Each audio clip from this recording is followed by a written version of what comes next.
Hello and welcome. In this section, we'll explore some advanced constructs in assembly language to help increase your productivity. We will learn how to structure data using structures, how to use macros to reduce repetitive code, and how to make your programs more dynamic with conditional assembly directives like .if, .while, and .for. First, let's discuss how structures in assembler differ from those in high-level languages. In languages like C or Python, structures or objects are powerful tools for grouping different data types. In assembler, you can create structures using the struct directive, but they are fundamentally just memory layouts. They don't have built-in functions or methods. A structure in assembler is simply a block of memory with named offsets for its fields, and the assembler calculates these offsets for you. You access the members using the structure's name plus the field's name. Let's look at an example of defining and using a point structure in NASM. We first define the structure layout using struct point. Inside, we define two fields, .x, which reserves one double word for the x coordinate, and .y, which reserves one double word for the y coordinate. Then we create an instance of this structure named myPoint. We use istruct_point and IEND to define the instance.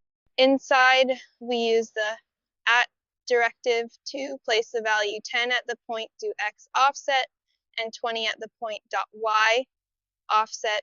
To access these values, we can use instructions like moveax, myPoint plus point.x, to load the x coordinate into the EAX register, and movebx, myPoint plus point.y, to load the y coordinate into the EBX register. Next, let's talk about placing code in macros. Macros in assembler are like inline templates that help you avoid typing repetitive code.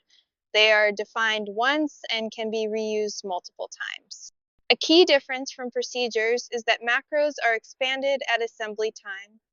This means the assembler replaces every macro call with the actual instructions from the macro's definition. This gives them a performance advantage because there is no function call overhead. However, it can increase the final code size since the instructions are duplicated. In NASM, you define a macro using the %macro and %n macro directives. Let's see an example of a macro for printing a string in Linux. We define a macro named print that takes two parameters. Inside the macro, we set up the system call for writing to the console. We move 1 into EAX for syswrite1 into EDI for standard output. The first parameter, %1, into RSI for the string address, and the second parameter, %2, into RDX for the string length. Then we execute the syscall. In our main code, instead of writing all those lines, we can simply call print hello, hello len. Now, let's move on to shortcuts using conditional assembly directives. These directives allow you to conditionally compile parts of your code based on constants or definitions. This happens at assembly time, not at runtime. First is the .if and .else directive. In NASM, this is written as %if. This lets you include or exclude code based on a condition. For example, you can define a debug constant. Then you can use %ifDebug1 to include specific debugging code, like NOP instructions, only when debug is set to 1.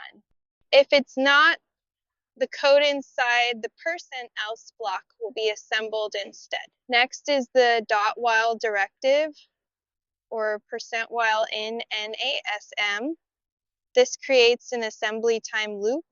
For example, you can initialize a counter and use % while count less than 5 to repeat a block of instructions 5 times. The assembler will literally unroll the loop and place the instructions 5 times in the final executable. Similarly, there is the dot for directive or %rep in NASM, which is used for repeating a block a specific number of times. For example, %rep3 will repeat the code inside it 3 times. It's crucial to remember that these constructs control what gets assembled, not the runtime flow of your program. They are excellent for generating repetitive patterns or creating different versions of your code, like for debugging versus release, without manual duplication. MASM, another popular assembler, also provides these high-level constructs which can make assembly code look more like a high-level language. Let's look at some MASM examples. For conditional branching, MASM uses .if, .else, and .ndiff. For example, you can write .if EAX greater than EBX. The assembler MASM will automatically translate this into the appropriate compare and jump instructions like CMPEAXEBX followed by a JG instruction. This is much cleaner than writing the branching logic manually.